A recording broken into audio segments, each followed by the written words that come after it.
Jay, good day, good morning everyone. My name is Someshwar. I welcome all of you on behalf of Art of Living Organization to योग Vasishtha morning session. नमस्ते, मैं सोमेश्वर आप सभी का art of living संस्था की तरफ से योग वाशिष्ठ के सुबह के सत्र में स्वागत करता हूँ। रोज की तरह आज के सत्र की शुरुआत हम लोग 3 बार ओमकार उच्चारण करके करेंगे। We will begin the session by chanting Om 3 times. अपने सारे Zoom के पार्टिसिपेंट, अपने सारे YouTube के व्यूअर्स और अपने सारे Facebook के व्यूअर्स, इन सभी का भी आज के इस सत्र में स्वागत है। चलिए सब लोग आराम से बैठ जाएं और अपनी आंखें बंद कर लें।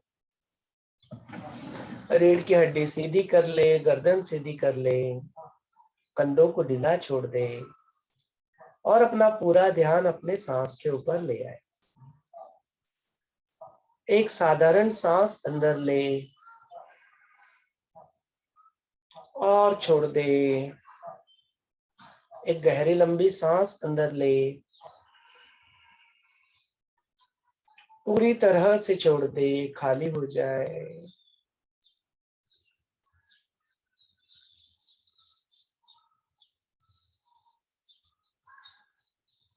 ओंकार उच्चारण के लिए गहरी लंबी सांस अंदर ले।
Slowly and gradually you may open your eyes. धीरे धीरे अपनी प्यारी सी आंखें खोल सकते हो।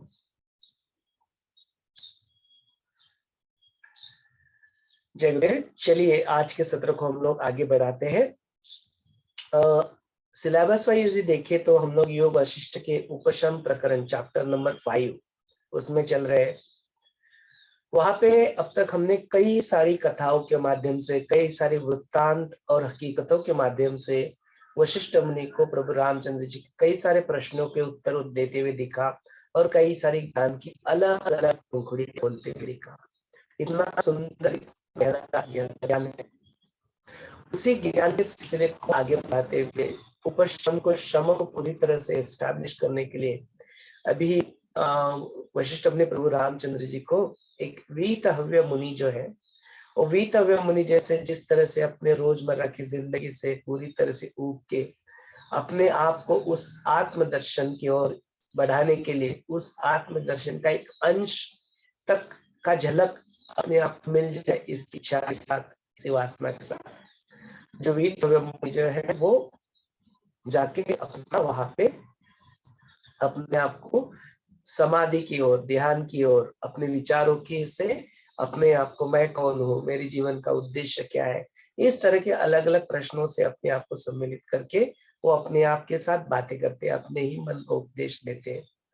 तो यह जो वीतहव्य मुनि की कथा है, यह चैप्टर नंबर 61, 61 नंबर के चैप्टर में आपको यहाँ पे देखने के मिलेगी। अगला चैप्टर फिर चैप्टर नंबर 62 है, जहाँ पे इसी से एसोसिएटेड कुछ ज्ञान जो है उसके बारे में भी चर्चा होगी। फिर इसके साथ अपना उपशम प्रकरण जो है वो समाप्त हो जाए। उसके बाद में फिर हम लोग निर्वाण प्रकरण जो है वो चैप्टर नंबर 63 जो है वहां से हम लोग उसकी शुरुआत करेंगे। Chapter number 63।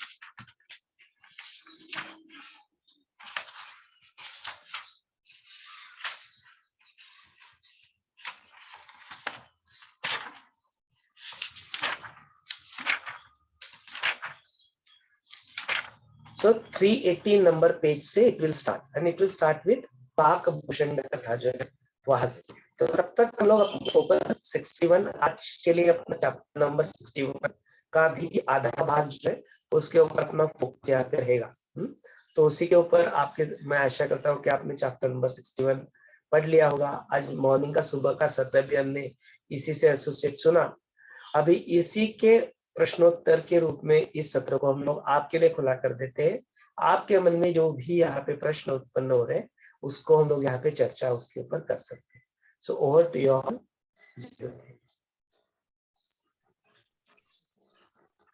Jai Gurudev. Yeah. Very good. A very good morning to all of you. Yeah. So Someshwarji, can I ask you a question regarding this chapter? Yes, let's start. We can continue. Okay. So here we start with a new chapter of Sage Vitahavya. So the first question is by Jenny ji. She puts up ki, what was the process? Who was he, and what was the process of Vitahavya's self-inquiry? So what process did he follow, leading him to the Nirvikalpa Samadhi? So yeah. So in short, if you could explain us all this. Sure. चलिए सत्र को आगे बढ़ाने के लिए ये सुंदर story की शुरुआत कहाँ से होती है उसके बारे में थोड़ा बैकग्राउंड सेट कर लेते हैं, ताकि फिर प्रश्नोत्तर जो है उसको सुनने में समझने में थोड़े आसानी हो जाएगी। तो जिस तरह से होता है कि हम किसी की भी जिंदगी में अपने कई बार भी जो बाकी देखा तो अलग अलग सिचुएशन से चाहे वो आत्मज्ञान की हो, कभी किसी को गुरु में मिली, कभी किसी को अपने ही विचारों से हो गया, कभी किसी को सिद्धों की वाणी सुनने को मिली, कभी किसी को क्या हुआ अलग अलग रूप में हमने देखा कि वो अल्टीमेटली आत्मज्ञान और आत्मदर्शन की ओर, सेल्फ रियलाइजेशन, फ्रीडम, मुक्ति, मोक्ष जिसको हम लोग कहते हैं, वो जीवन मुक्त स्थिति को प्राप्त कर लेते हैं।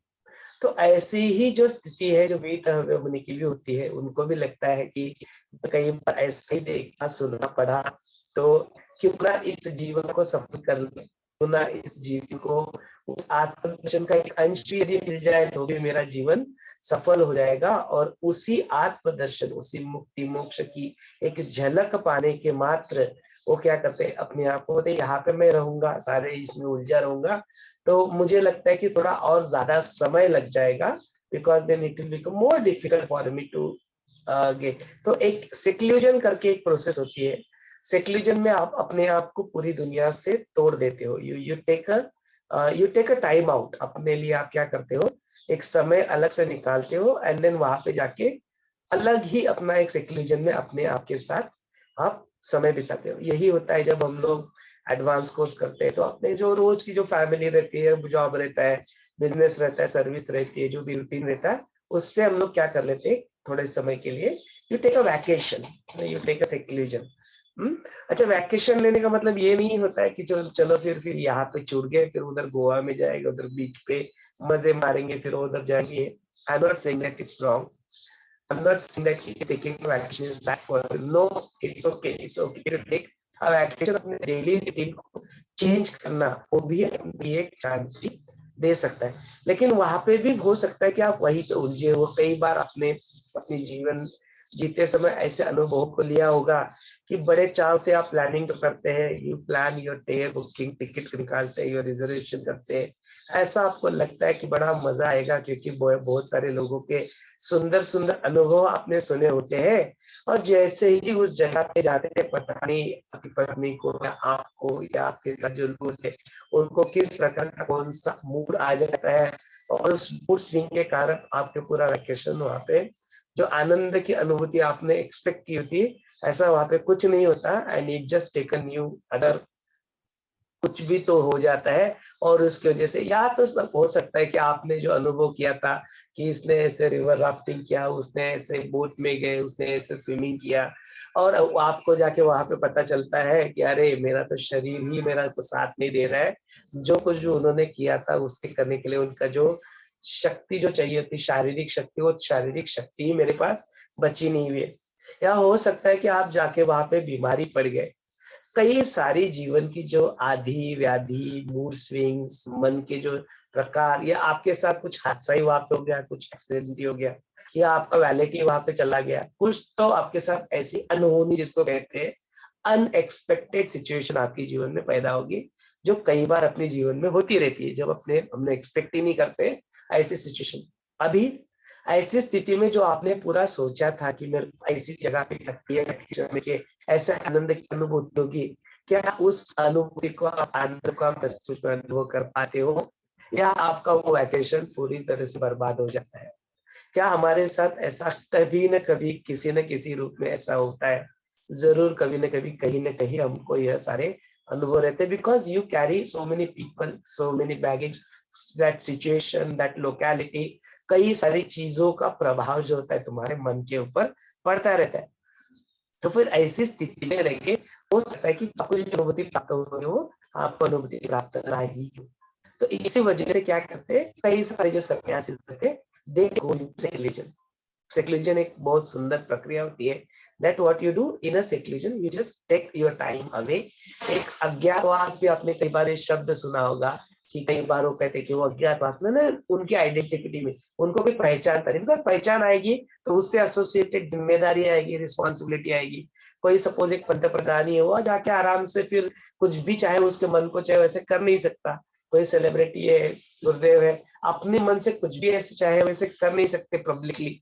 तो मतलब उस वक्त क्या करते हैं, वो अपनी आइडेंटिटी को ही छुपा देते हैं। दे डोंट पूरी तरह से सेक्युलरिज्म, मैंने उनकी कोई आइडेंटिटी नहीं है, जस्ट नॉर्मल ह्यूमन। इस तरह का जो सेक्युलरिज्म होता है, वो सेक्युलरिज्म कभी कभी अपने जीवन में लेना चाहिए। It's a good idea to take off no from all your identities, go into secularism. मैंने अपने जीवन में विनोद मेनन जी जो थे मेरे डीएसएन टीचर, मैंने उनको देखा था कि ऐसी एसएसआरडीपी में उनके साथ काफी सारा सेवा करने का मौका मिला। तो एक बार ऐसे ही फिर कुछ तो ऐसा उनके जीवन में वक्त आया, and then he disappeared. 3 महीने पता ही नहीं कि where he was. And फिर he went into seclusion, अज्ञात पास चले गए थे। फिर after 3 months then he returned back.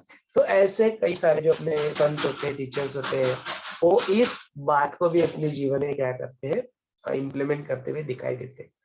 ऐसे ही कुछ सिचुएशन वीतव्य मुनि के साथ भी होती है। उनको भी लगता है कि बिन देयर डन दैट, जो भी हो रहा है वो ठीक है, हो गया, अभी बहुत कर लिया जो करना था। Now let me go and experience that आत्मदर्शन, let me go and experience that situation in like कि आत्मदर्शन क्या हो रहा है, एक्सेप्ट रियलाइजेशन, मोक्ष क्या हो रहा है, उसको मुझे प्राप्त करने की मन में भी इच्छा उत्पन्न हो रही है। और उस इच्छा पूर्ति के तहत वो क्या करते हैं, अपने आप को जाके जंगलों में, पहाड़ों में, और जो सह्याद्री विंध्य पर्वत पे कहा गया है, उस विंध्य पर्वत के वहां पे जाके बहुत कुछ ढूंढते हैं। और उन्होंने ऐसा पढ़ा होता है कि कई सारे जो ऋषि मुनि होते हैं, उनके पास बड़ी अच्छी से अपनी अपनी गुहा होती है।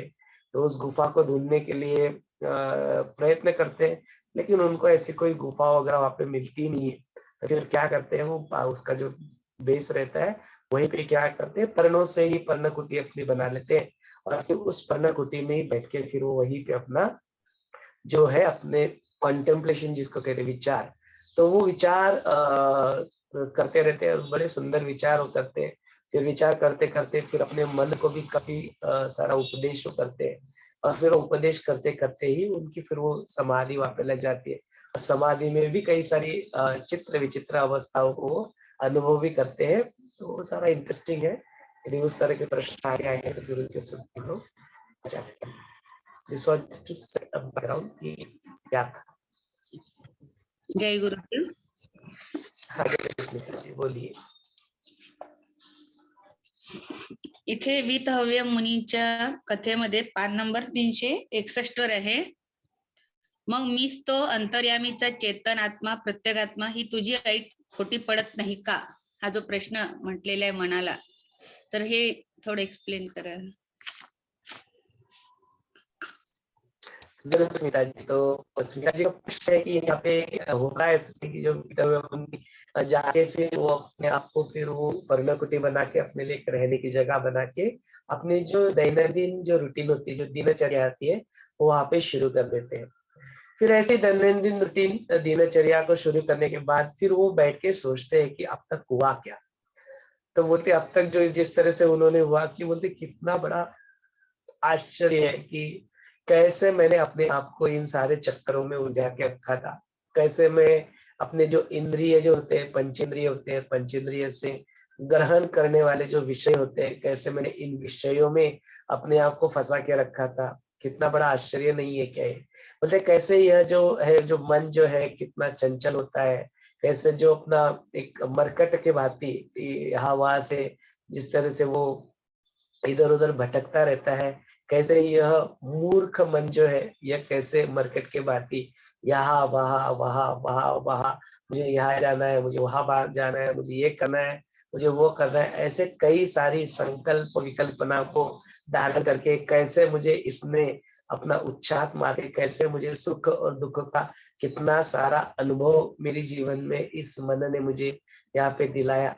तो किस तरह से ऐसे सारा जो चीज़ें उनके साथ होती है, सारे अपने दुःखों को याद करते हैं, सारे अपने सुखों को याद करते हैं, सारी घटनाओं को उनको याद होती है।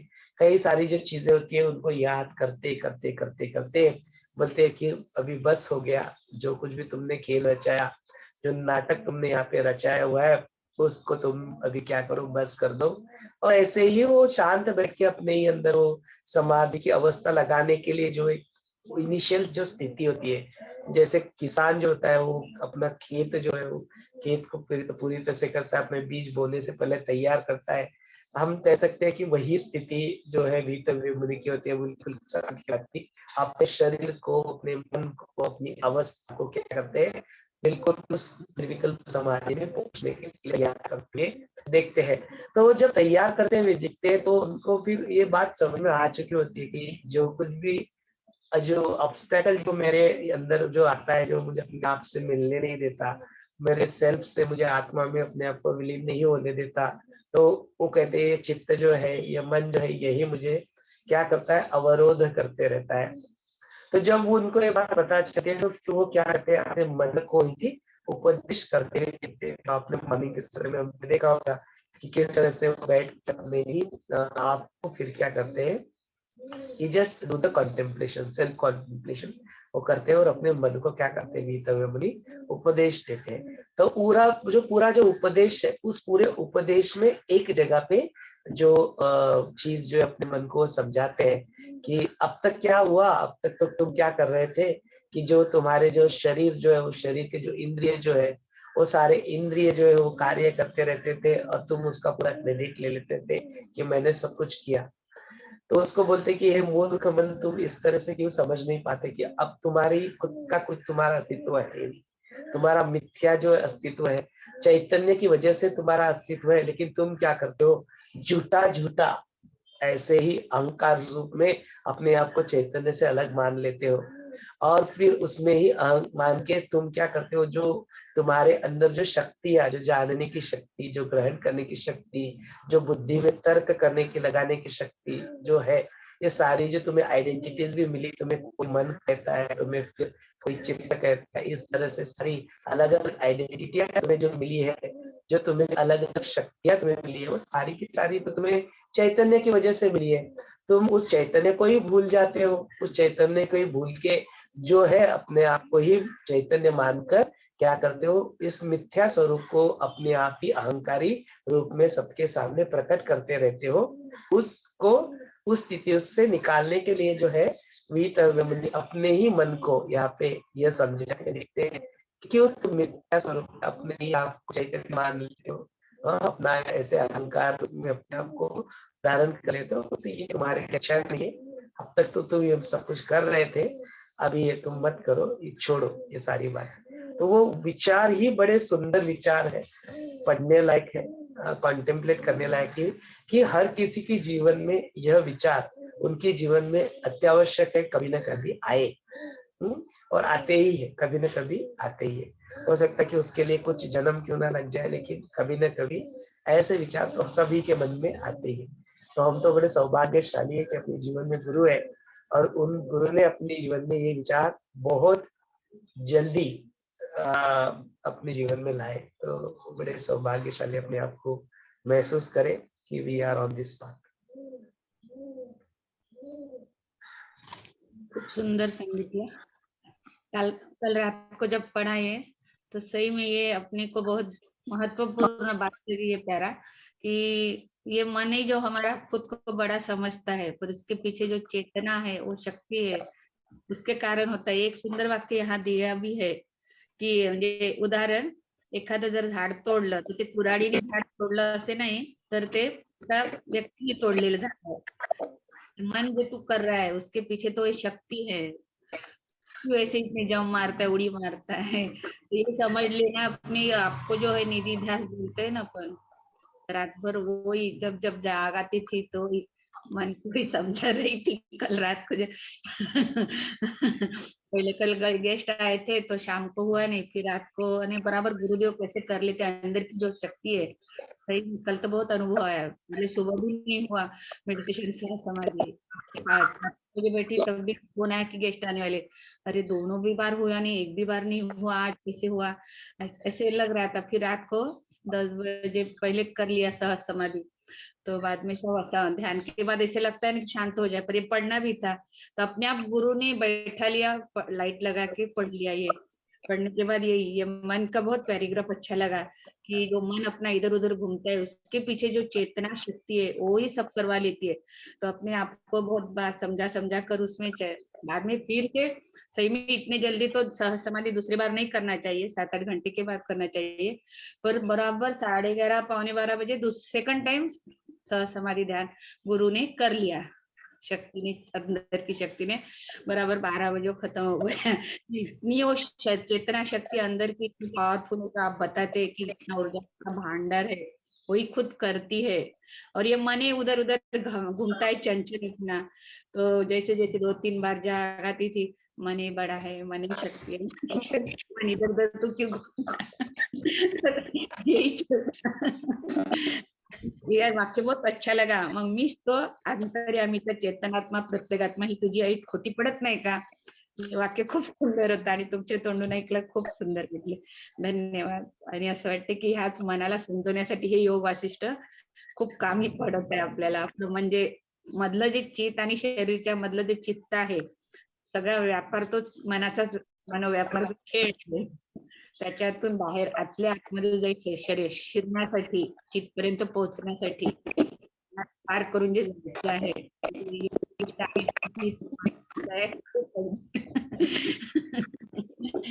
Thank you very much. जय गुरुदेव. लागी लगन, ऐसी लागी लगन, मेरा हो गई मगन, वो तो हरि गुण गाने लगी, ऐसी लागी लगन. ऐसे मीरा के जैसे ही स्थिति स्मिता जी की अभी हो रही है कि छूटता ही नहीं है. उसी के पीछे भी जो मन है, जो कई सारे विषयों में अटका रहता था, कई सारी चीजों में भागता रहता था, वो तो अभी उस ज्ञान की ओर, उस आत्मदर्शन की ओर तो कैसे भाग रहा है. फिर समय का कोई बंधन नहीं है, काल का कोई बंधन नहीं है. जब समय मिले, जैसे समय मिले, उसी में मन यहाँ पे डूबते हुए दिखाई दे रहा है. तो बहुत सुंदर स्थिति है स्मिता जी. आई जस्ट लिस्निंग, मुस्कुरा था अंदर ही मुझे लगा कि देखो कैसे कहती गुरु अपने आप को कैसे. सबकी वैसी है भी योग वशिष्ठ की जो टीम है वो सबकी वैसी स्थिति करके, तो उनको सबको हमको सुनने को अच्छा लगता है. बार बार सुनते रहो, ऐसे लगता है कि वहां तक पहुंच जाना चाहिए जो अपना गोल है, चित है. सबको ऐसी जो हम सब टीम में जो है सबको लगता है कि वो चित तक पहुंचना है. बार बार वो प्रयत्न करते हैं. सबको आशीर्वाद देना है, करके ब्लेस एवरीबॉडी. कि जो अनुभव आप जिस अनुभव से गुजर रहे हैं, अनुभव को छोड़ो, जो भी आप महसूस कर रहे हो ना, just bless people, everybody bless everybody, कि सबको यह स्थिति आए, सबके जीवन में ऐसा हो. ब्लेस, ऐसे ब्लेसिंग्स लग जाते हैं, ऐसे आशीर्वाद लोगों तक पहुंचते हैं. बहुत सुंदर. चलिए सत्र को आगे बढ़ाते हैं. अगले कुछ प्रश्न है तो जरूर. यहाँ पे कई सारे मस्त चीजें हैं, देखते हैं कि किस तरह से यह उभर के आता है. जय गुरुदेव. जय गुरुदेव. जय श्री जी. बोलिए. मुझे अभी सुनते सुनते एक प्रश्न आया था कि जैसे मितव्यय ऋषि का जो भी स्टेज चल रही थी विचारों की, या तो ये एकदम फाइनल हाई लेवल था। बट अभी जो ये सेशन फर्स्ट बार सुन रहे या कुछ दिनों से सुन रहे, पर मिडल फर्स्ट स्टेज और मिडल स्टेज क्या होनी चाहिए ये विचारों के लिए, क्या विचार करना चाहिए ये यहाँ तक जाने के लिए? हाँ, ये हो सकता है कि हम लोग अपने जीवन में देखें कि कोई फर्स्ट टाइम कर रहा है या फर्स्ट टाइम कुछ सुन रहा है या कर रहा है। इस तरह का जो आइडिया कॉन्सेप्ट रहता है ना, कि हमने कई बार देखा होता है कि कई सारे लोगों को जन्म लग जाते हैं, कई सारे लोगों को बहुत सारी साधना सेवा सत्संग करने के बाद में वो स्थिति प्राप्त करते, कई सारा और वैराग्य आते आते कई सारे लोगों को समय लग जाता है और कई सारे लोगों को बड़ा अनायास अनायास हो जाता है। हमको दिखता है अरे कैसे अनायास हो गया, कैसे सडन हो गया। तो ये सारी चीजें इस सृष्टि में संभव है और हमने कई सारे अनुभवों के द्वारा, कई सारे हकीकतों के द्वारा, कई सारे कहानियों के द्वारा की स्थिति को है। It might just come just like that और it may take some time, है ना। तो कुछ कह नहीं सकते, है ना, कि कुछ कह नहीं सकते कि आज कोई पहली बार सुन रहा है या हो सकता है कि उन्होंने काफी बार कुछ सुना हुआ है, कुछ किया हुआ है, अपना पुरुषार्थ जिसको हम कहते हैं, बहुत कुछ किया हुआ है। कई सारे लोगों को कुछ करके भी कुछ नहीं होता है, कई सारे लोगों को कुछ कर नहीं करते हुए कुछ होता है। तो ऐसा क्यों होता है, ये प्रश्न जरूर मन में आना चाहिए कि क्यों। और फिर जो जयश्री जी का प्रश्न है उसके ऊपर भी आऊंगा मैं, कि ऐसा क्यों होता है फिर। तो वही होता है कि बेसिकली इसके लिए आपके जो होते हैं यहाँ पे वशिष्ठ मुनि और योग वशिष्ठ, इसके बारे में बहुत क्लियर है। यही कहते हैं कि ऐसा सब कुछ जो होता है it doesn't happen just like that. That is way Jayashree का जो प्रश्न है वो आता है और वो प्रश्न ये है और उत्तर ये है कि अपने पुरुषार्थ को आपको कभी नहीं छोड़ना चाहिए। तो हो सकता है कि किसी को दिखता है आपको कि उनको सडन मिल गया, उनको कुछ तो हो गया, शक्तिपात हो गया, कुछ ऐसा हो गया, बट वो सारे जो आशीर्वाद भी जो उनको मिलते हैं, जो सडन भी उनको वो रियलाइजेशन हो जाता है, वो भी उनके पूर्व जो कर्म होते हैं, उन पूर्व कर्मों का सुकृति होता है, उसी के स्वरूप में उनको वो प्राप्त होता है। तो जो है ऐसे चीजें प्राप्त होने के लिए ऐसी स्थिति में जो है, जिस तरह से दिखाई दिया कि वो तो चले गए वहां पे और फिर उन्होंने विचार शुरू किया और विचारों में उनको ऐसा हो गया। लेकिन यहाँ पे ऐसा नहीं कहा गया कि वो विचार आए उनको वो प्राप्त करने की कितनी दिनचर्या उनको बाद में क्या होता है उनको होता है, वो तो वहाँ पे मेंशन है, but they have not mention कि वो वितर्क मुनि ने कितने साल तक वहाँ पे तपश्चर्या, कितने साल तक वहाँ पे बैठते, that is not mention here. तो हो सकता है कि उनको कई दिन लग गए होंगे, कई वर्ष लग गए होंगे इस स्थिति तक पहुंचने के लिए, बार बार। तो अपने को एक समय का लिमिटेशन होता है, शब्दों का लिमिटेशन होता है, इसलिए यहाँ पे कहा कि उन्होंने ऐसा किया, ऐसा कंटेंट किया, समाधि लग गई। तो वो दिखता है कि 2-4 पेज पढ़े वो समाधि लग भी गई, इतनी जल्दी लग गई ऐसा लगता है।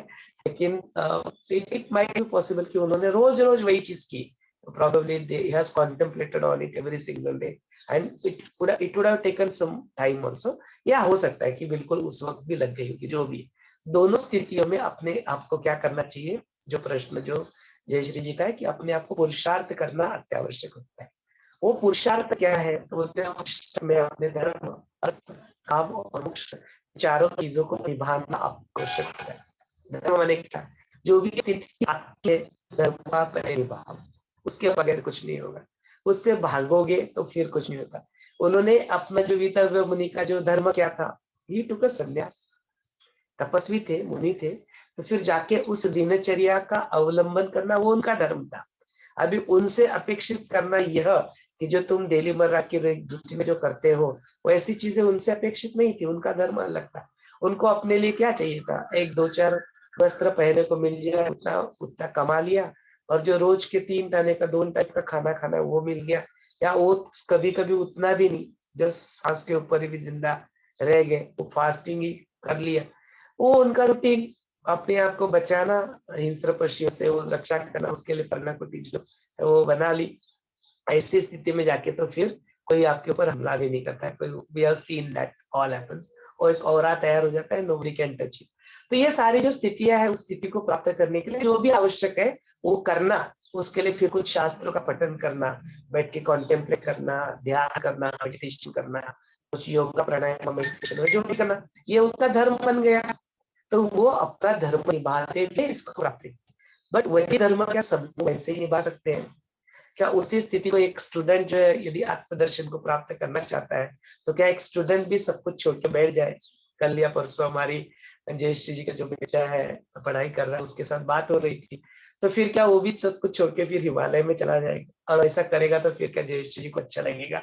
नहीं लगेगा, मुझे नहीं पता, हो सकता है कि she might actually about it, I don't know, but मैं नहीं कह सकता। जब मेरे साथ ऐसा हुआ था कि आई स्टडीड इन आईआईटी, जब मुझे ऐसा लगा था, तो मेरे पापा को तो इतना इतना नहीं ठीक लगा था शायद, पता नहीं। जब काशी भैया, हर्षल, मैंने कई सारे लोगों के बारे में देखा है, इनिशियली हो सकता है कि उनको लगता है कि ऐसा नहीं होना चाहिए, उनको लगता है कि अपना बच्चा नॉर्मल शादीशुदा, जॉब करना, बिजनेस करना, पैसा कमाना, ये सब कुछ उसने करना चाहिए, ऐसा सबको लगता है।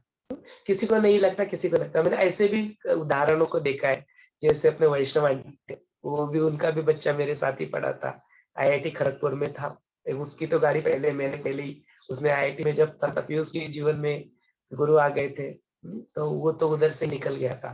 तो उसने बाद में फिर वो वहां से निकल के फिर ही डायरेक्टली वेंट टू यूएस, फिर उसने वो एमएस वगैरह करके वो बिकम क्वांटम फिजिक्स का साइंटिस्ट भी बन गया। तो ये सारी जो स्थिति, अभी तो एडवांस कोर्स टीचर, तो मैंने देखा तो उनका जो छोटा बच्चा था हार्दिक, उसने भी अपना जो बीएचएमएस है उसको पूर्ण किया। तो उसके बाद में पूरी की पूरी फैमिली ही आश्रम में शिफ्ट हो गई, क्योंकि वो वैष्णव आंटी जो अभी उनको यशोदा नाम के से जाना आता है, वो अच्छी थी, उनको हमने देखा था कई बार उनके घर में हमने खाना खाया, कई बार पे सत्संग तो चलता रहता था। तो कल्याण की सारी बातें, ये सारी चीजें तो कई सारे होते हैं कि वो पहले से ही तैयार होते हैं कि this is how it will be. लेकिन मैंने कई बार यशोदा माँ को भी देखा है कि हो गए कभी, चलो इसलिए तो स्वामी बन गया, हरि स्वामी हरियाणा जो है वो है अभी, तो उनका छोटा बच्चा स्वामी बन चुका है। लेकिन जो अपना मुझे लगता है कभी हो सकता है कि, तो उनको लगा कि कभी गुरु जी की शादी हो जाए।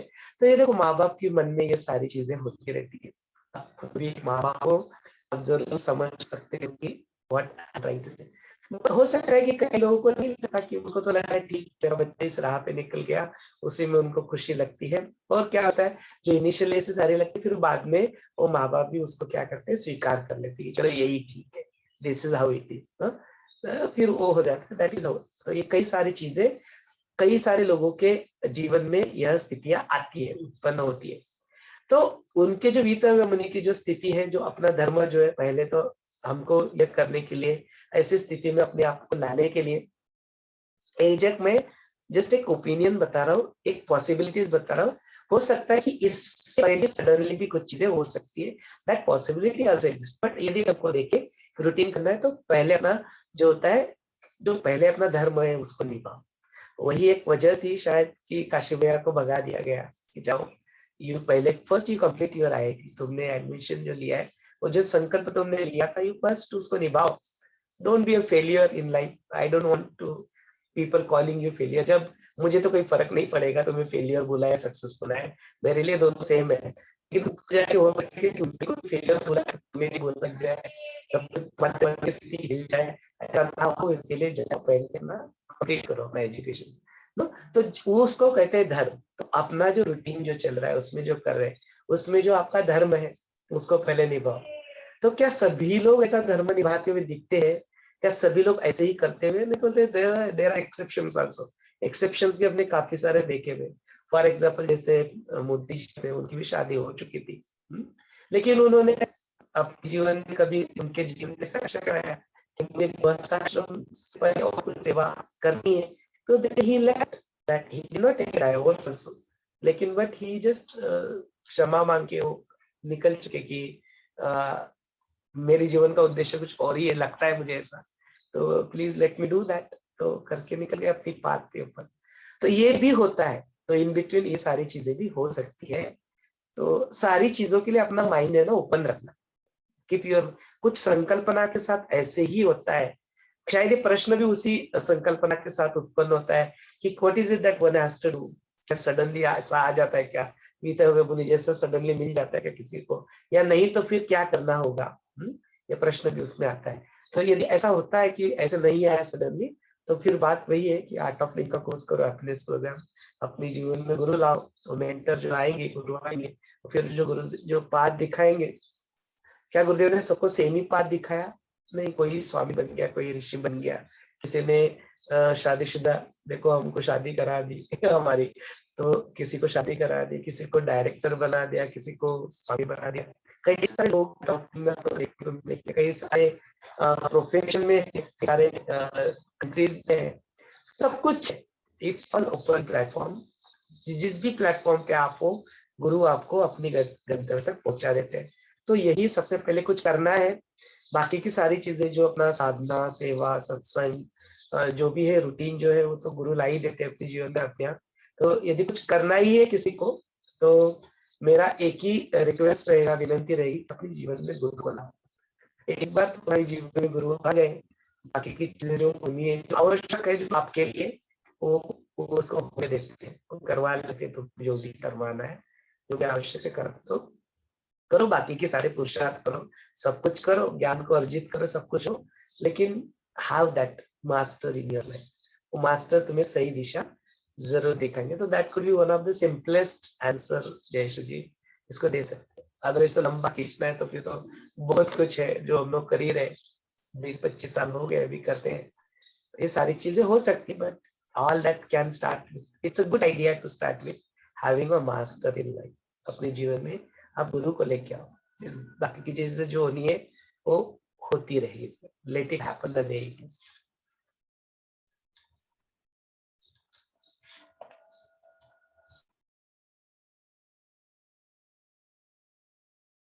जय गुरुदेव। मैं वो जो भास विलास एंड ये आपका विदर्भ मुनि, ये दोनों का बीच का कुछ अंश है। कहीं बहुत सारे ज्ञान की बातें जो वशिष्ठ मुनि ने राम जी को बताए, तो उसमें से एक जगह में है, हे श्री राम जी, ये प्रकाशमान परमात्मा तीनों कालों में सब जगह अवस्थित है। वह यद्यपि सदा नित्य सप्रकाश पूर्ण एवं अपरोक्ष स्वभाव है, तथापि सूक्ष्म और व्यापक होने के कारण स्थूल विषय में आसक्त बुद्धि वाले पुरुष उसका परिज्ञान नहीं कर सकते। एक जगह में है, जैसे पंखे आदि के संयोग से आकाश में सर्वदा सर्वत्र स्थित वायु अभिव्यक्त किया जाता है, ऐसे ही पुर्जष्टक के उदय से ही सदा सर्वत्र स्थित स्वयं आत्मा अहम इस रूप से अभिव्यक्त किया जाता है। ये पुर्जष्टक का माने, और इसका माने तो मोटा मोटी समझ में आ गया। पुर्जष्टक प में छोटा ऊ या रेप साटा संयुक्त का पुर्जष्टक। पुर्यष्टक उसका कॉन्टेक्स्ट क्या पढ़िए, मुझे भी पुर्यष्टक का ऐसे लिटरल मीनिंग तो पता नहीं है रमा जी। है मुझे भी, मैं भी बहुत सारे कोशिश किए, लेकिन ऐसे मतलब मोटा मोटी मैंने आइडिया किया कि पुर्जष्टक को आत्मा को ही कहा जा रहा होगा। जैसे पंखे आदि वहां पे उसके आगे पीछे की 2-4 लाइन और उसके आगे की 2-4 लाइन आप पढ़ो, वो पता लगे। पढ़ रहा है। स्थूल विषय की आसक्ति में तो मोहबस पुर्जष्टक रूप उपाधि में, उपाधि का बीच हाइफन का अंदर लिखा हुआ है 5 भूत, कर्मों, वासना और विद्या, इन 8 वस्तुओं से बने हुए लिंग शरीर में प्रतिबिंब पढ़ने से आत्मा की जायमान जीव भावात्पत्ति निमित्त है, इस आशय से कहता है।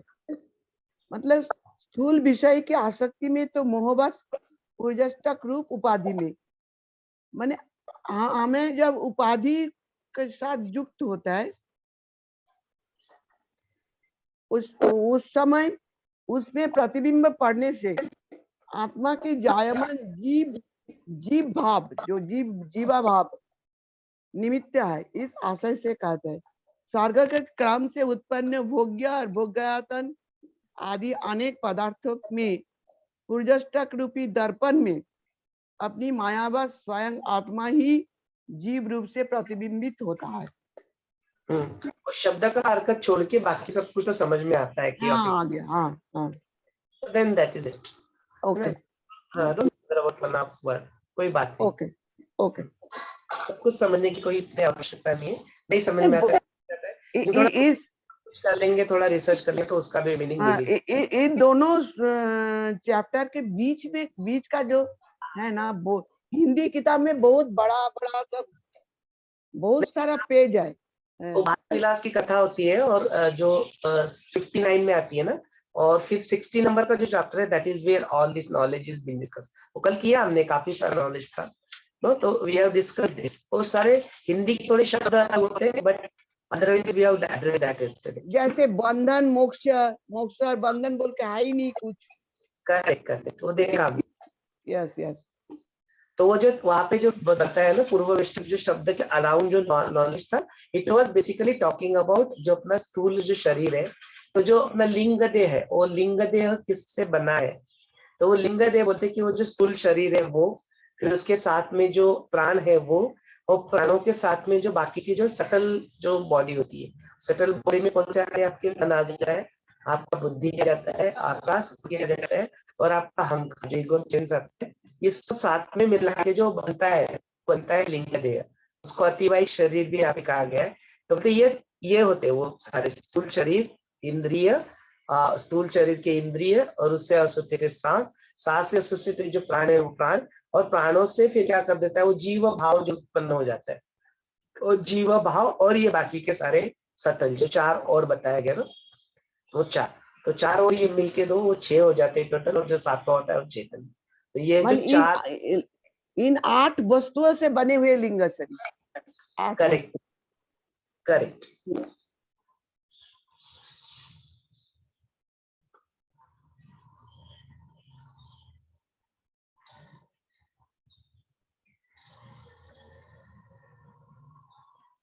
तो आप जैसे काल बोले थे ना, ये आत्मा दिशा या काल से परिचिन्न नहीं है, अतः कभी भी ये बद्ध नहीं होता।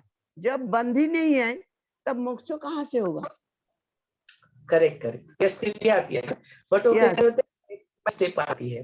इनिशियली लगता है कि बंधन है, इनिशियली लगता है रिलेशन की बंधन, इनिशियली लगता है कि वो हमने कल डिटेल में देखा, ये Yes, जैसे yes. पॉइंट चेंज हो जाता है तैसे तैसे आपको बंधन, रियल बंधन पता लगने लगते हैं कि अपने को सचमुच में क्या रोक रहा था, जो नहीं जो हम लोग समझते थे, और फिर बाद में तो लगता है कि जो है उसको तो कोई बंधन होता ही नहीं है, बंधन के परे है, तो उसको इसीलिए तो लिखा है, इससे वास्तव में आत्मा का अमोक्ष ही स्थित है, उसमें कोई मोक्ष बंधन नहीं है। करेक्ट, सारी चीजें हमने डिस्कस की थी। Yes yes. चलिए आज के सत्र को आगे बढ़ाते हैं। वीता में मुनि के इसके रिलेटेड और कुछ प्रश्न है तो पूछ सकते हैं, नहीं तो फिर हम लोग इस आज के सत्र को रोक लेंगे। यहाँ पे काफी कुछ है वैसे, देखते हैं कुछ प्रश्न है तो देखते हैं।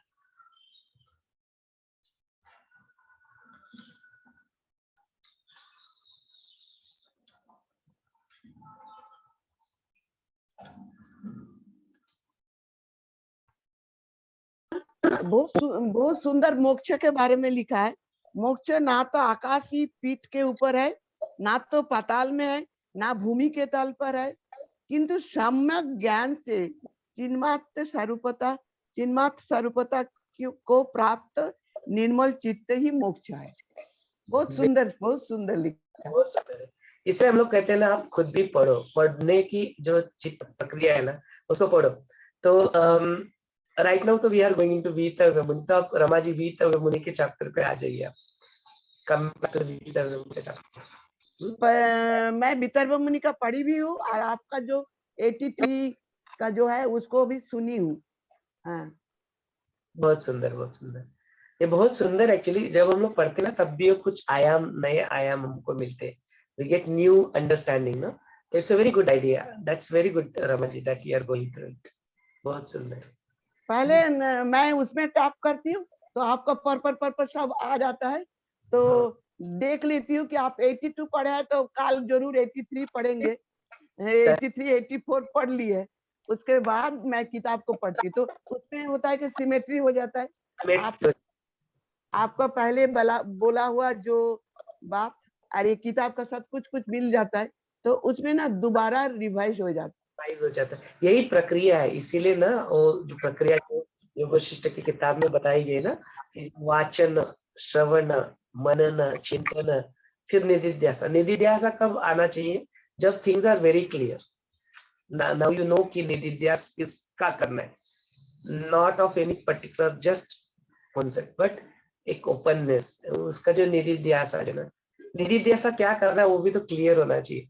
तो वो निधिध्यासा करने के लिए जो वाचन, श्रवण, मनन, चिंतन एंड देन निधिध्यासा, ये चारों प्रक्रिया से गुजर जाए ना तो निधिध्यासा करने में फिर बड़ा मजा आता है। It's very nice. वो ना बहुत तब सिंपल हो जाता है, गूढ़ा से गूढ़ा बात भी बहुत सिंपल हो जाता है।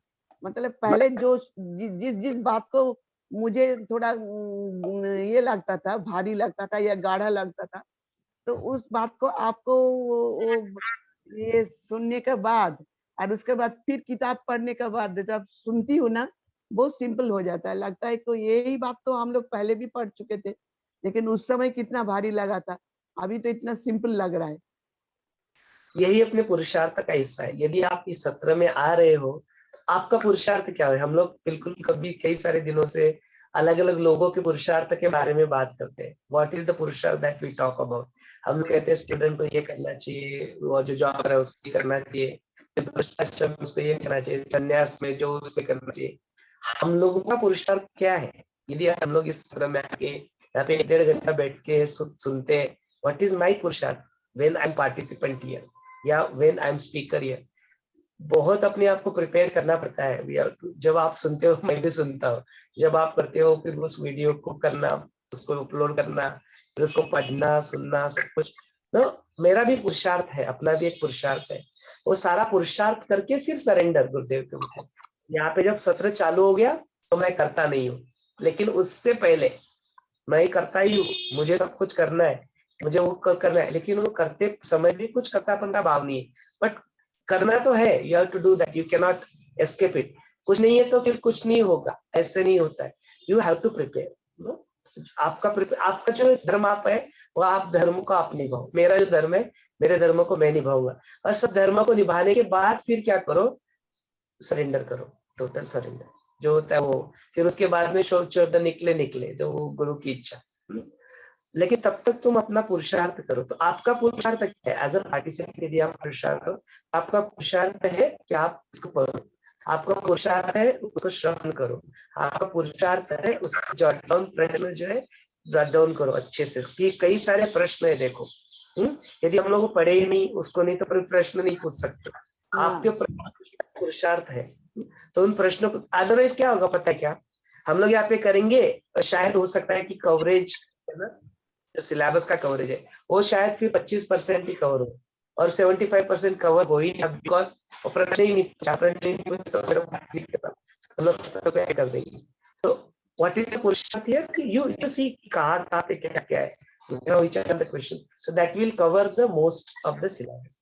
That is how सबका फिर लाभ होगा, that is how all will get benefited, because अपने लिए एक बहुत सौभाग्य की बात है कि यह रिकॉर्डिंग होता है। ये अभी रिकॉर्ड हो रहा है तो इट विल स्टे देयर, तो ये रहेगा। तो ये अगर रहेगा तो फिर वो कहीं सा कौन किसको फायदा हो जाए वी डोंट नो। तो आज हम लोग अपना जितना ज्यादा अच्छे से निभाएंगे उतना ज्यादा बेनिफिट अपने ये सेवा है अपने लिए। हम लोग क्या सोचते हैं, अरे मैंने तो जान लिया, पढ़ लिया, अभी मेरे को तो कोई प्रश्न नहीं है तो मैं क्या पूछूं। तो फिर क्या हो जाता है, वो रह जाएगा। वो ऐसे राम ने किया होता तो फिर तो अपने तो हमको तो कुछ नहीं मिला होता आज। वो राम ने से नहीं किया, वो तो जानते थे, तो भगवान के अवतार थे।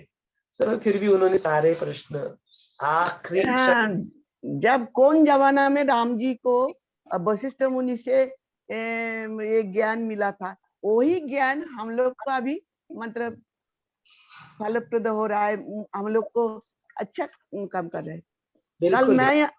कल आप तो शाम के समय नहीं थे, कल मैं यार संगीता जी एक बात कर रही थी। जब गुरुजी ध्यान कर रहे थे ना, तो हम लोग का जो ध्यान का सेशन था मेडिटेशन का, तो अचानक मेरा आंख खुल गया।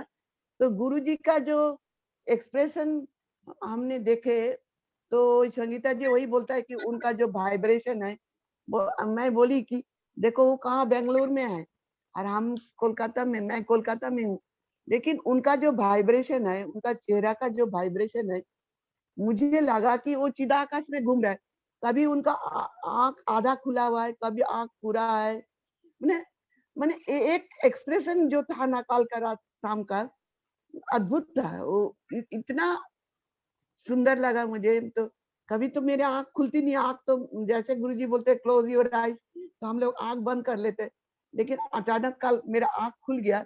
तो उसी समय मैंने देखे गुरुजी का जो चेहरा का एक्सप्रेशन, ने आप जैसे बोलते हैं ना वो चिदाकाश में घूमता है, तो लगा कि मुझे वो चिदाकाश में ही है, अभी इस धरती में वो है ही नहीं। हम संगीता जी दोनों यही बात कर रहे थे कल। मैं था एक्चुअली, मैंने पूरे सत्र में था। I was just not speaking because right there was a सत्संग गोइंग ऑन हियर। फिर वो म्यूट पे रहता तो फिर वो डिस्टर्बेंस रहती, इसलिए I was there in the background. एक आखिरी में मैंने फिर एंड में बिल्कुल 8:10 कुछ हुए थे, तब मैंने फिर संगीता को होस्ट करके फिर I had to go no. Okay, there was a event जो अपने पंच जो है ना, पंच संत जो है अपने, उनकी पादुकाओं का दर्शन यहाँ पे अरेंज किया था। सो अपने साईं बाबा जो है, शेगांव के जो अपने गजानन महाराज है, स्वामी समर्थ है, स्वामी रामदास स्वामी है और शंकर महाराज, इनकी पादुकाएं यहाँ पे लाई थी एंड उनका दर्शन वहाँ पे था। तो that time I had to go with Madhu. तो फिर मैंने संगीता जी को होस्ट बना के देना ही वेंट। तब तो आई वाज आल्सो देयर, मैंने भी देखा गुरुदेव ने जो ध्यान दिया होगा, इट वाज ऑन देयर। चलिए, तो that was yesterday experience. Let us come back to the correct. एक प्रश्न है, क्या? जय गुरुदेव, एक प्रश्न है सोमेश्वर जी। हाँ स्मिता जी, मैं सुन रहा, बोली। हाँ, इथे आहे, पण अज्ञानी मुमुक्षूंच्या कल्पित मन, अहंकार, चित्तादिकांचा बात करण्यासाठी शास्त्राने सांगितलेली ही कल्पितातीलच युक्ती आहे, जशी काट्याने काटा काढावा अशी ही युक्ती आहे, पण हे तुला मूर्खाला समजतच नाही. तर हे मनाला म्हटलेलं आहे काट्याने काटा काढावा, तर याचं थोडं एक्सप्लेनेशन.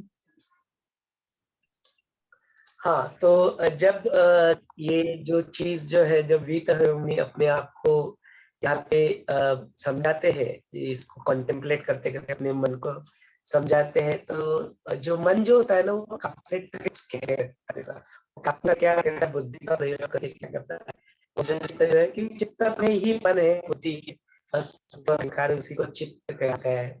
तो जो चित्त क्या करता है ना, अलग अलग जो अपनी फैकल्टीज है उसका क्या करता है, प्रयोग कर करके क्या करता है, अपने को ट्रिक करता है।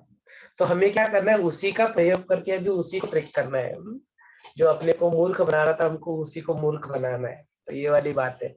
तो यहाँ पे जो फिर मन क्या कहेगा, वो क्या कहेगा कि देखो तुम क्या बातें कर रहे हो, यहाँ पे तो श्रुतियों को पढ़ो जाके।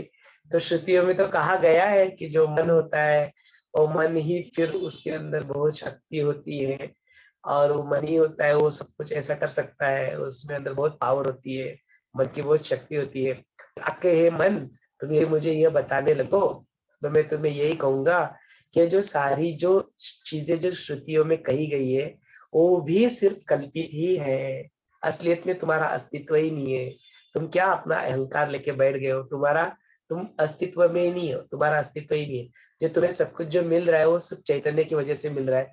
तुम फुसलाके मारते रहते हो, मैं हूँ, मेरी शक्ति है। ये सारी चीज कहने के लिए जो गीता जो अपने मन को समझाते हैं कि don't tell me that example from the Shrutis. जो श्रुतियों में कहा गया है, श्रुति में क्या कहा गया है मुझे बहुत अच्छी तरह से पता है, क्यों कहा गया है वो भी मुझे बहुत अच्छी तरह से पता है। Now you don't trick me using that as a excuse, that as a reference point.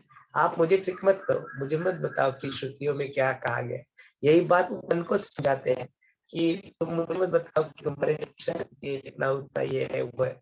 इस तरह से मैं जानता हूँ ये सब कुछ जो है वो कल्पित ही है, कल्पित स्वरूप में ही सब कुछ है, शब्दों का ही वहाँ पे कुछ अस्तित्व नहीं है।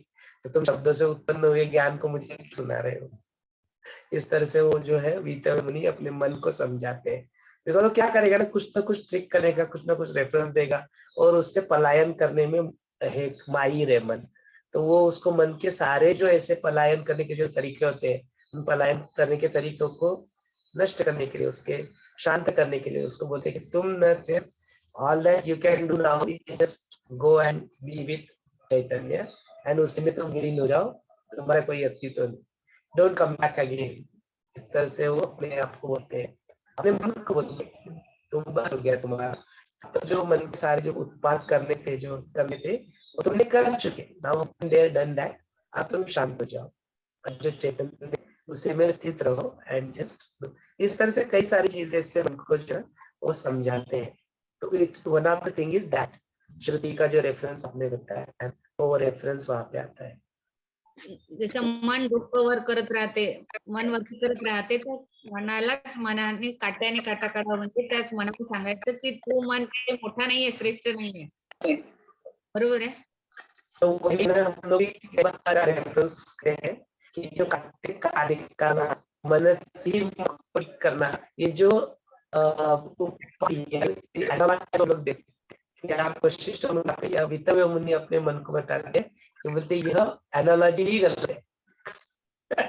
देखो तो एनालॉजी गलत क्यों, मुझे जो काटे से काटने का जो काटा जो अंदर वाला वो काटा और जो काटे से निकाल रहा है वो दोनों का अस्तित्व ही नहीं है, दोनों भी मिथ्या है। तो जब तुम दोनों भी मिथ्या हो, तुम्हारा दोनों का अस्तित्व नहीं है, तो कौन किसका काटा निकाल रहा है? तुम हो ही नहीं, तो तुम्हारा अस्तित्व ही नहीं है, तुम मुझे क्या समझा रहे हो? तुम समझाने का प्रयत्न मत करो कि काटे से काटा निकलने वाली बात है।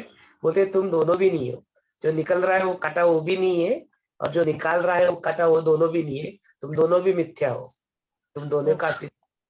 ये बात समझा रहा है मन को, बिकॉज क्या होगा, अस्तित्व रहेगा तो कुछ अंदर वाला काटा तो बाहर वाला काटा कुछ और करेगा। तो बोलते तुम दोनों है, तुम मुझे क्या बता रहे हो?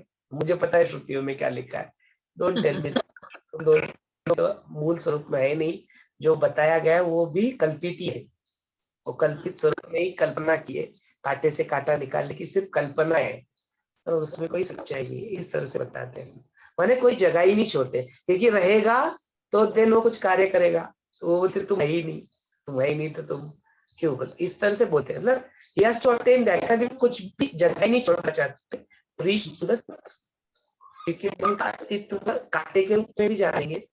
काटा से काटा एक उपाधि है, रूपक है ना, माने रूपक है तो तुम अस्तित्व मानोगे, उसका मानोगे तो फिर वो हो जाएगा। तो उसको समझाते हैं, अरे चुप बैठ जाओ, तुम्हारा अस्तित्व नहीं, तुम क्या बता रहे हो मुझे, ये इस तरह से स्थिति। अच्छा, उसके बाद फिर अमन स्थिति आएंगी। हाँ, अमन वाली स्थिति माने शांति वाली स्थिति, शम वाली स्थिति आ जाएगी, वो डिसॉल्व हो जाएगा। हाँ, अभी समझ आया, थैंक यू, अभी समझ आया, नहीं तो नहीं समझा, तो ये बात ही समझी नहीं थी। और कैसे क्यों बोला गया को, तो कई बार आप यूट्यूब सिस्टम में देखेंगे कि जो कई सारे जो आइडियाज, कॉन्सेप्ट्स, धारणाएं जो हम लोग शास्त्र पढ़ के, शास्त्र, श्रुति, स्मृति, पुराण, वेद, कई सारे जो चीज आ जाते हैं, वो वहां पे सारे जाके तोड़ देते हैं। कहाँ पे वो? दैट इज अंदर वेदांता। वेदांता मीन्स वेदों का जहाँ पे अंत हो जाता है, द्वैत का जहाँ पे अंत हो जाता है, वहां पे वेद का अंत होना माने क्या, नॉलेज का भी अंत हो गया। इट्स इवन बियॉन्ड योर बुद्धि एंड तर्क, उससे भी परे वेदांत, अद्वैत जो है, वो अद्वैत वाली स्थिति को यहाँ पे ला रहे वशिष्ठ में। तो द्वैत नहीं है कुछ भी, उस स्थिति को ला रहे। तो उस स्थिति को लाने के लिए you have to drop everything, तो you have to actually drop mind also, mind को भी पीछे छोड़ना पड़ेगा, तभी जाके उसकी स्थिति प्राप्त होगी, आत्मदर्शन, सेल्फ रियलाइजेशन, मुक्ति, मोक्ष, जो भी हम लोग कहते हैं। उस स्थिति को जाने के लिए अतिवाहित शरीर को परे जाना पड़ेगा, उससे पार करना पड़ेगा।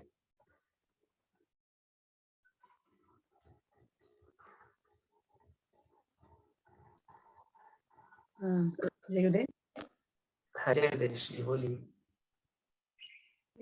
यहाँ पे बताया है ना कि वितव्य ऋषि का 300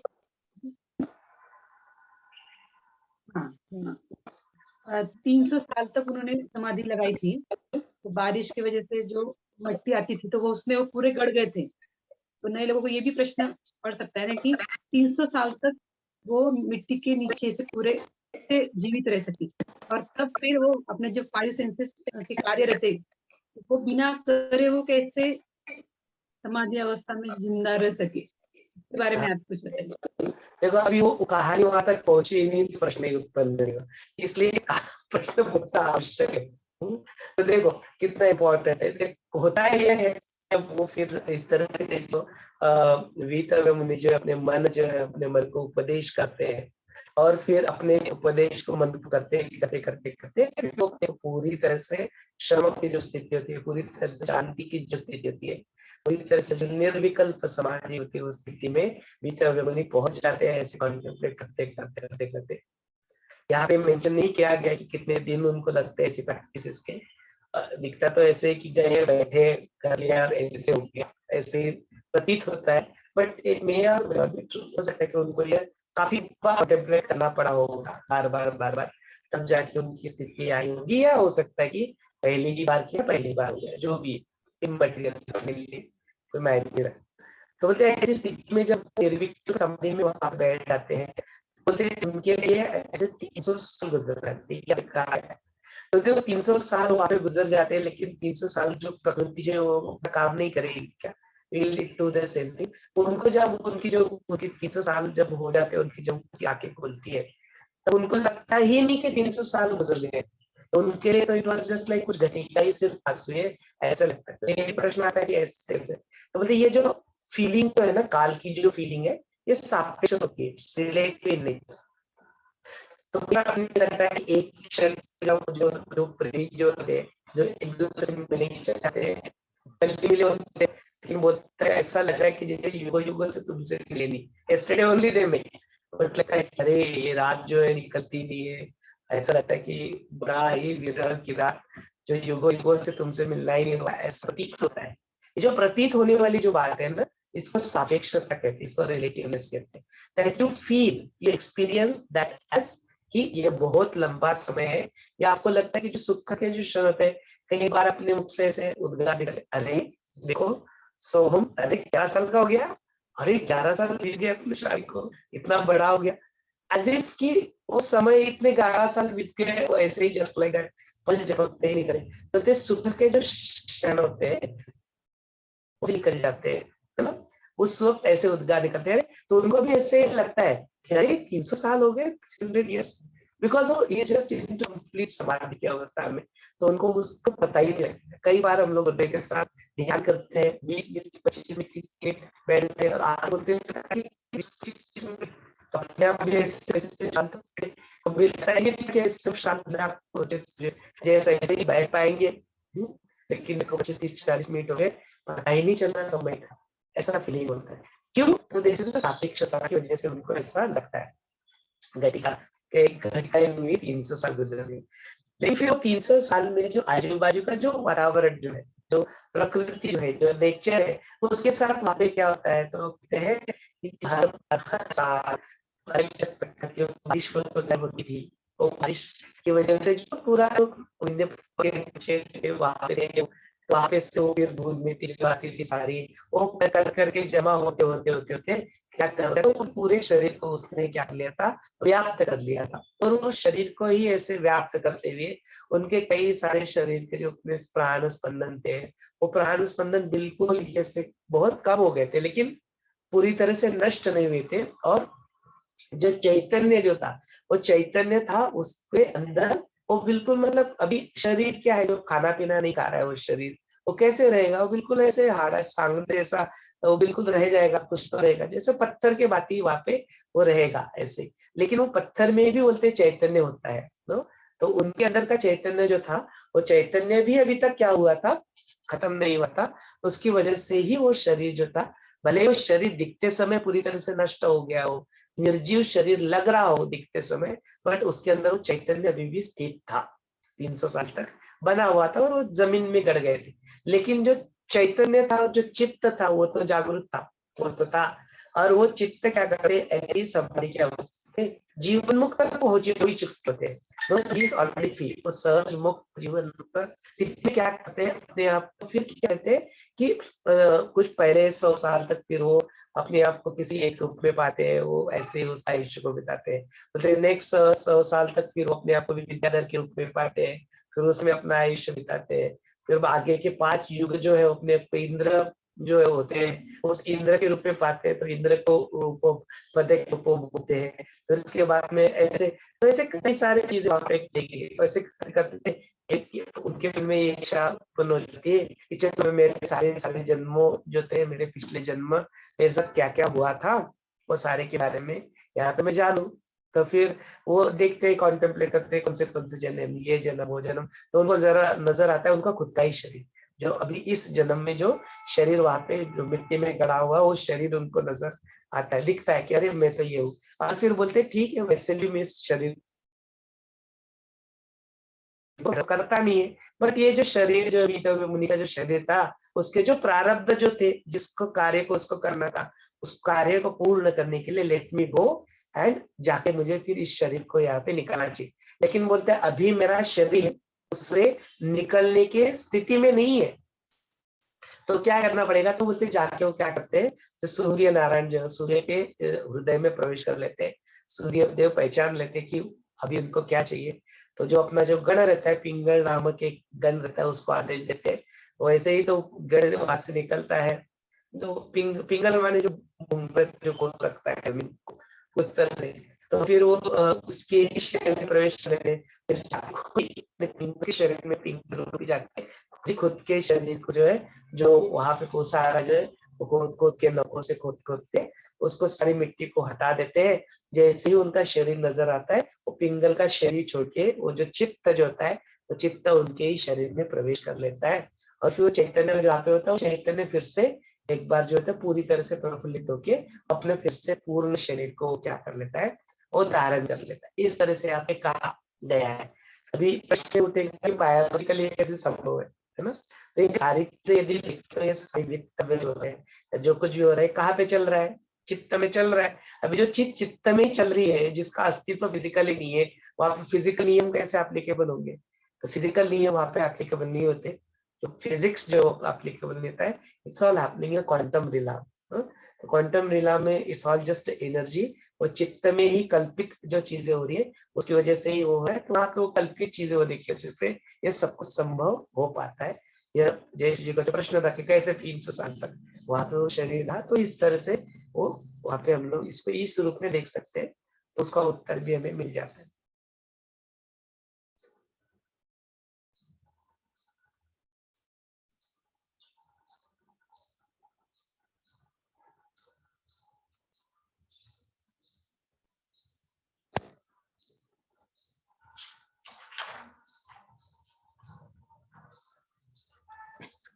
पिंगल जे म्हटले त्याचा अर्थ काय समजला नाही. सूर्यनारायणाच्या याच्यात पिंगल मला भूंगा असं म्हटलं, म्हणजे भूंगा एक और प्रकार का इंसेक्ट है जो जमीन को खोद सकता है ना। हाँ, लक्षात हाँ, ऐसे समझ, कुछ मुझे भी एग्जैक्टली नहीं पता, बट भूंगे इंसेक्ट जो होगा, जो क्या करता है, वो जमीन को खोद के उस पाती को बाहर निकलता है। हाँ.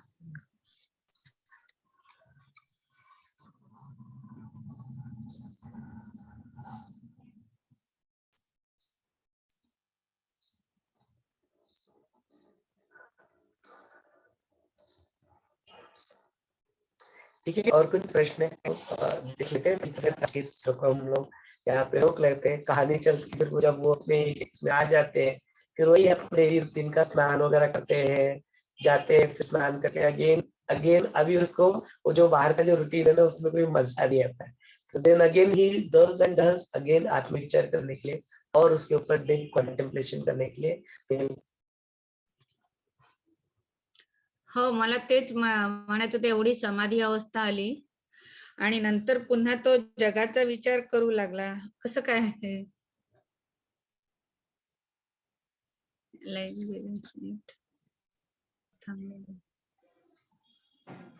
फिर भी वितर्भ मुनि को तो देह मिला था। व्हिडिओ फ्रीज झाला का समशीजींचा? पॉज झालाय. हो, इथं त्यांनी काय सांगितलं आता की जरी ते समाधी अवस्थेतून बाहेर आले, त्याच्यानंतर मात्र त्यांची स्थिती समाधी स्थिती व्युत्थानानंतर जागृतीतही अखंड राहू लागली. म्हणजे वो जब समाधि से बाहर आए उसके बाद भी वो फिजिकली सब एक्टिविटी कर रहे थे, बट अंदर की जिनकी अवस्था थी ना, तो उनकी वो अखंड वो समाधि की अवस्था थी. और उस वजह से उन्होंने क्या किया फिर बाद में, यहाँ पे वो भी दिखा है की जगात पुष्कळ दिवस आनंदाने विहार केला. आता जगातील वस्तूंचे गुण दोष त्याबद्दल स्तुती निंदा हर्ष उद्वेग इत्यादींची कल्पनाही त्यांच्या मनाला शिवत नसे. पान नंबर 365 65 होती है. यानी क्या, तो जब वो समाधि से बाहर आ गए, फिजिकली एक्टिविटी उनकी चल रही थी, पर वहां पे जो चित्त में जो उठता है ना, किसी एक्टिविटी से गुण दोष सुख दुख हर्ष उद्वेग, ये सब कल्पनाएं उनके मन के शांत हो चुकी थी. निर्विशेष हो गया था उनका कुछ निर्विकल्प, जो बोलते हैं निर्विकल्प समाधि, तो वैसा वो फिजिकली एक्टिविटी तो कर रहे थे, बट वो निर्विकल्प हो गए, क्योंकि उनकी कुछ कर्ता भाव नहीं रहा था. और सब ऐसे बोलते हैं ना, ज्ञानी करे ज्ञान से अज्ञानी करे रोई, ऐसे बोलते हैं ना, तो वही है कि जो सब अज्ञानी रहते तो वो सब करना ही करके रो रो के सब करते. पर जब ज्ञान आ जाता है, अब ये तो इतने सालों की समाधि से उन्होंने क्या प्राप्त किया ना, वो परमानंद, तो वो स्थिति में कंटिन्यू रह के फिर वो सब कर रहे, जो अज्ञानी भी करते वो सब ये कर रहे, पर वो रोई नहीं करते. जैसे कि रो धो के नहीं, कि करना है, हमारा कुछ प्रारब्ध है इसलिए करते हैं. बट ऐसे उसमें कुछ जैसे उनका, जैसे हम बार बार बोलते हैं ना, कुछ इंटेंशन रख के कुछ कर्म नहीं बनाते ना, तो कुछ इंटेंशन नहीं रहा, बट एक्टिविटी करना है प्रारब्ध करना है, उसकी वजह से वो करते रहते हैं. तो ये अवस्था जो है ना, तो ये बार बार जब हम सुनते हैं डिस्कस करते ना, तो ये आनी चाहिए कि हाँ ऐसे भी होता है, तो इसमें आना है बस. जैसे जी वो विदर्भ मुनि का तो फिर से देह में आए थे ना, फिर से तो हाँ, देह में हाँ. आए. हाँ, उन्हें लगा ना कुछ प्रारब्ध बाकी होगा, तो ऐसे पलायन नहीं कर सकते ना, तो वो तो पूरा करना ही पड़ेगा ना. जैसे हम सब मैरिड है, तो हम ऐसे नहीं बोल सकते ना अभी ये ज्ञान मिल गया तो हम पलायन कर सकते, तो वो प्रारब्ध है, वो तो करना ही है. बस इतना है कि हाँ आसक्ति रहित करें. थ्रू दैट प्रोसेस वही पिंगल उसके बाद फिर वही इस प्रोसेस से फिर उन्होंने उनको लगा कि मुझे एक बार फिर से उसी अवस्था का अनुभव मुझको करना चाहिए. और यहाँ पे आया ना ये पिंगलगन, तो जैसे शिव मानस पूजा में भी बताया कि आत्मा त्वम गिरिजामती, और जो हमारे पूरे एक्टिविटी जो करते हैं वो गन के रूप में बताया है. तो ऐसे सबको जैसे लगता है कि सिर्फ महादेव के लिए जो है गन, तो वो वही बोलते हैं ना, वो गन सुना है हमने. तो एक्चुअली हमारे शरीर में भी जो कार्यरत है ना, वो भी गन बुलाते हैं. और वैसे ही सूर्य नारायण के जो काम करने वाले सब एक्टिविटी करने वाले जो है उनके साथ, तो उनको भी गन बोला है. तो उसमें से एक पिंगल बताया उन्होंने, अभी जो बोल रहे थे ना स्मिता जी, तो वो गन बोला है वहां पे. हाँ सुमेश जी आगे. हाँ ठीक है. एक्चुअली जो माइक्रोफोन तो वीडियो स्टॉप हो गया था, बट ऑडियो स्टार्ट था, तो I was able to listen. तो 20 की फिर वो फिर से एक बार अपने शरीर को धारण कर लेते हैं, और शरीर धारण करके जो रूटीन है, जो उस रूटीन को करने लगते हैं, लेकिन उनको फिर से वही रूटीन करते समय अगेन जो है वो फिर और थोड़ा ध्यान वो फिर से एक बार अपनी समाधि को आपके लगाने के लिए बैठ जाते हैं. फिर उनके सब क्या होता है, क्या होता है, वो करके सीधा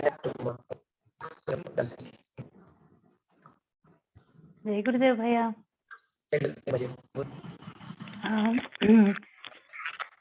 उन्हीं जो थे इतने साल योग करके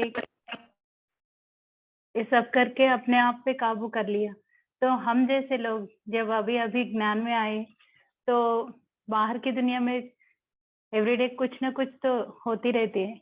हम अपने मन को कैसे शांत कर सकते? थ्रू मेडिटेशन ओनली, और the thought process we have to change in that. दोनों आवश्यक है.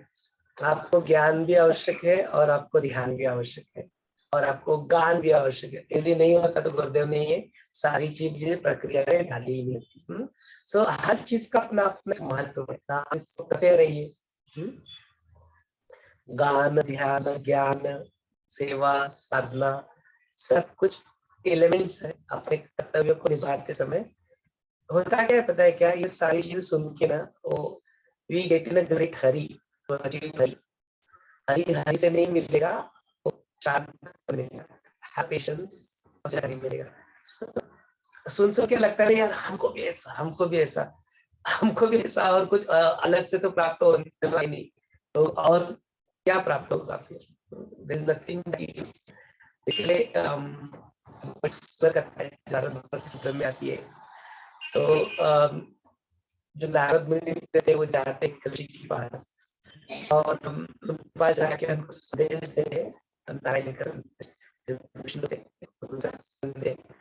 कि मैं भी काफी सब कुछ किया हुआ है ना, is very so you want to bless you. और उन्होंने संदेश दिया कि अभी ना नेक्स्ट और साल और 3 जन्म ऐसे बोले कि तुम्हें मुक्ति मिल जाएगी। तो वो कहते हैं 30-40 साल से मैं कर रहा हूँ ये सब कुछ, इतना रोज योगा प्राणायाम मेडिटेशन रोज करता हूँ, have been doing so much this things, और उसके बावजूद भी अभी तो प्रसन्न नहीं होते 3 जन्मों के बाद मुझे प्रसन्न होने एंग्री, वो सब छोड़ देते हैं, अरे सब बकवास, ये सब कुछ नहीं होता है, ऐसे छोड़ के भाग जाते हैं। वही नारद मुनि क्या करते हैं, सामने और जाते हैं। तो फिर उनको ऐसे ही एक स्थिति में बिल्कुल 15-16 साल का छोटा सा बच्चा दिखता है, तो वो उनको संदेश देते हैं कि देखो ऐसा ऐसा हुआ है, अभी जो कुछ भी चल रहा है उसकी वजह से नारायण जो है ना बहुत आपके ऊपर प्रसन्न हो गए। तो बोलते हाँ क्या क्या कहा, मेरे नारायण का संदेश, ओ वाह, कृपा करके मुझे हाथ जोड़ लेते विनम्रता के साथ। तो बोलते हाँ हाँ उन्होंने संदेश दिया है। बोलते क्या कहा? तो बोलते वो जो सामने जो पेड़ है ना, वो पेड़ के ऊपर जितने पत्ते हैं उतने जन्म लगेंगे, उसके बाद गारंटी नारायण जी का आपको आशीर्वाद है कि तुम मुक्त हो जाओगे। एंड कहते हैं कि फिर उसके बाद में जो बच्चा था वो एस्टेसी में बिल्कुल झूमने लगा, नाचने लगा। तो बोलते ये जो नारद मुनि होते क्या हो गया इसको? तो पहले वाले को बताया तो भाग गया, इतना ज्ञानी, इतना शास्त्र पढ़ के, और ये छोटा सा बच्चा, ये मैंने बताया कि मैंने तो बताया कि उस पेड़ के ऊपर इतने सारे पत्ते, कितने सारे पत्ते हैं, तो इसने तो और ज्यादा नाराज हो जाना चाहिए था, ये तो नाच रहा है, व्हाट्स गोइंग ऑन। तो फिर उसको रोके पूछते कि भाई हुआ क्या? मैंने तो कहा कि उस पेड़ के ऊपर पत्ते है, उतने पत्ते हो, इतना जन्म लगेंगे तुमको, तुम नाच क्यों रहे हो? बोलते देखो ना मेरे नारायण कितने करुणामय है, इस जग में कितने पेड़ है, बोल सकते थे ना कि सारे पेड़ या और पेड़ 10 पेड़ 15 पेड़ 20 पेड़ और भी कितने अनगिनत पेड़ यहाँ पे है, उतने सारे पेड़ बोल सकते थे, लेकिन उन्होंने नहीं कहा, उन्होंने सिर्फ एक पेड़ कहा। इतनी करुणा उनके अंदर है, इस तरह से बोलते। इसलिए मैं अभी मेरे को गारंटी है, मेरे नारायण का मुझे आशीर्वाद है कि इतने जन्म बीत जाए, और जन्म बीतने के लिए क्या समय लगता है, ऐसे पलक झपकते ही तो ये सारे पत्ते ऐसे गिर जाएंगे, वैसे मेरे सारे जन्म भी पलक झपकते हुए ऐसे ही हो जाएंगे। उसके बाद में तो मैं प्रभु ही, क्योंकि उनका आशीर्वाद है, उनके वचन कभी खाली नहीं जाते, इसकी वजह से मैं नाच रहा हूँ।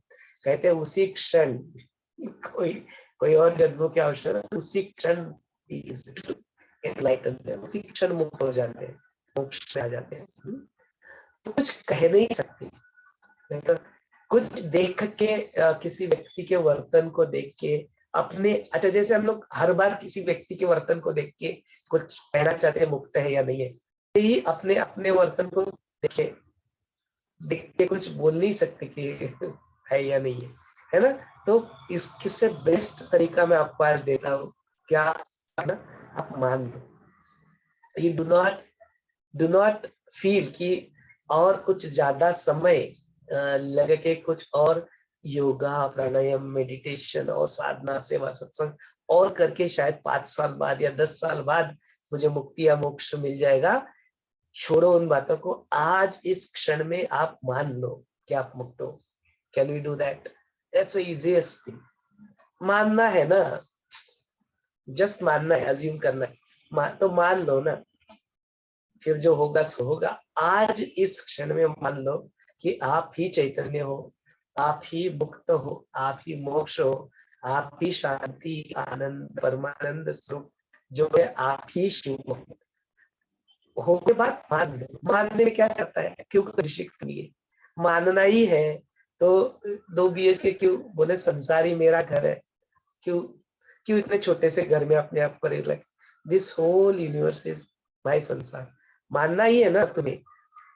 तो मानने में क्या कंजूसी, तो आज तुम मान ही लो कि मैं ही शिव हूँ, मैं ही पर ब्रह्म हूँ, मैं ही चैतन्य, मेरे अलावा और कुछ इस दुनिया में है ही नहीं कुछ।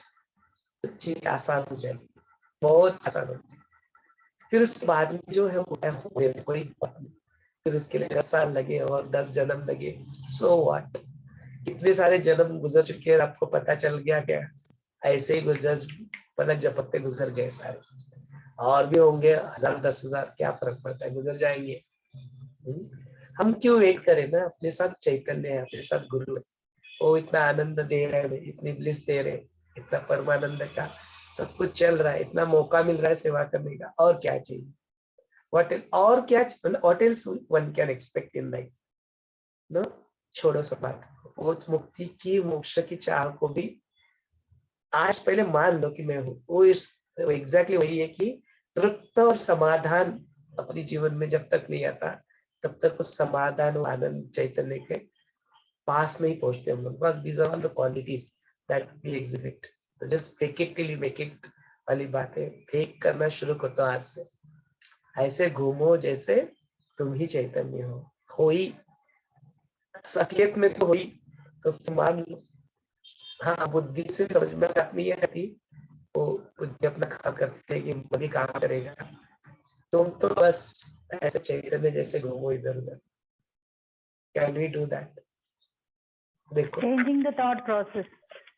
बस दृष्टिकोण बदलो कि मैं ही चैतन्य हूँ, बस।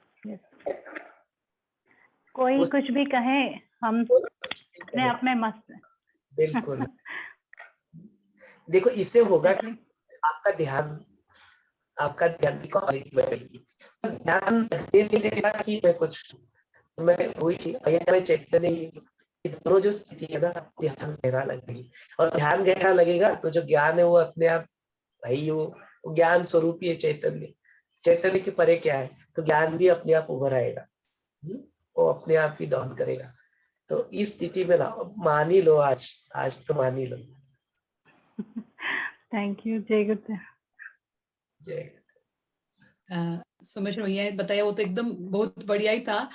तो इस पे थोड़ा मैं ऐड करूंगी, जैसे बोलते हैं ना कि कहीं हम जा रहे हैं, ट्रैवल कर रहे हैं, बस हो, ट्रेन हो या प्लेन हो, पर हमने एक बार टिकट ले ली कि हाँ मुझे बैंगलोर जाना है, हम वहां पे बैठ जाते रिलैक्स। हम थोड़ी ना बार बार उतर के देखेंगे ये रास्ता सही है या ड्राइवर सही है, बंदा सही है क्या, रिलैक्स होके बैठ जाते ना।